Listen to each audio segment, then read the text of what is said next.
কষ্ট হৈছে কিমান দিন ধৰি এই অনুষ্ঠানভাগীৰ কাৰণে লাগি আছে দাদা অকমান জনাব নেকি কৃষ্ণ আমি যোৰহাট নকছাৰী আঞ্চলিক শাখাৰ পৰা আহিছোঁ আমি নিৰ্মাণ কাৰ্য প্ৰায় 3 মাহ মানৰ আগৰ পৰাই অলপকৈ চলি আছে বৰ্তমান আৰু মানে জোৰদাৰ প্ৰক্ৰিয়া চলা হৈছে কাৰণ চমু চাপি আহিছে হয় হয় ইতিমধ্যে আমি আৰু 2 দিনৰ ভিতৰত সম্পূৰ্ণ হেভি তাৰমানে কমপ্লিট কৰি দিব লাগিব গতিকে তাৰে আমি এটা প্ৰস্তুতি চলাই আছো হয় হয় হয় হয়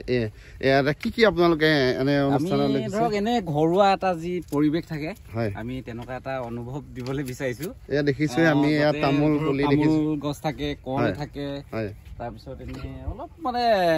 পৰিৱেশ এটা দিয়া হৈছে আৰু যে গাঁৱলীয়া এটা পৰিৱেশত যি ধৰ্মৰ নাম লোৱা যায় হয় আমাৰ মূল উদ্দেশ্য ধৰ্ম যাৰ ধৰ্ম অবিহনে শ্ৰীমন্ত শংকৰদেৱে ইতিমধ্যে আপোনালোকে কৈছে এয়া দেখিছে কিমান সুন্দৰকে সজাই তুলিছে এয়া এটা এইটো কি বুলি কয় দাদা ধৰক বহি অকমান বাটচৰা টাইপৰ এজন আহি জিৰাব পাৰিব অতিথিৰ কাৰণে আপোনালোকে এই যি আপোনালোকে শিবিৰ তৈয়াৰ কৰি আছে কিমানজন মান মানুহ ইয়াতে ৰাখিব পৰা যাব ভক্ত আমি 200 জন ভক্তৰ মানে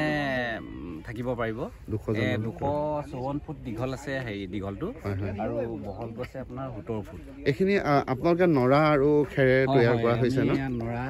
আৰু বাঁহ খেৰ তেনেকে ওপৰত ইয়াত কি দিয়া হ'ব ওপৰত ইয়াত ত্ৰিপাল লগাব ত্ৰিপাল লগাব ন এটা সুন্দৰ পৰিৱেশত পৰিণত হৈছে আমি জপনজী সোণাৰাম চুতীয়া যি সমন্বয় ক্ষেত্ৰ তৃতীয় বৈকুণ্ঠপুৰী হিচাপে পৰিণত হৈছে যি আমাৰ 3 মাহ আগৰ পৰাই প্ৰস্তুতি চলা হৈছে আৰম্ভ পৰা ধৰক এতিয়া আজি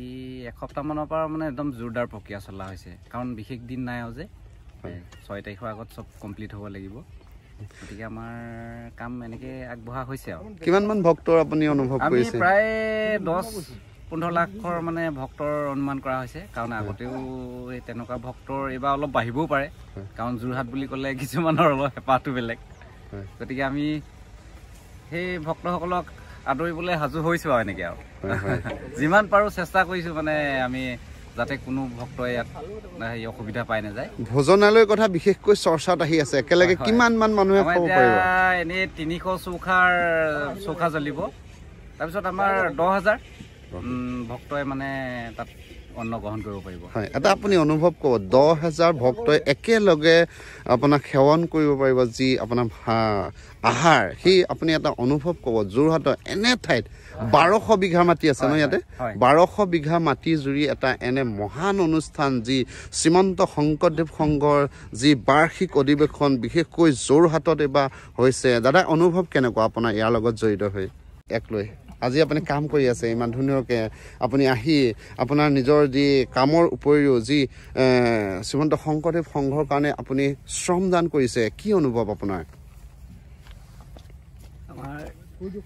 অনুভৱ আমাৰ সুন্দৰকৈ শ্ৰীমন্ত শংকৰ যিখন মিটিং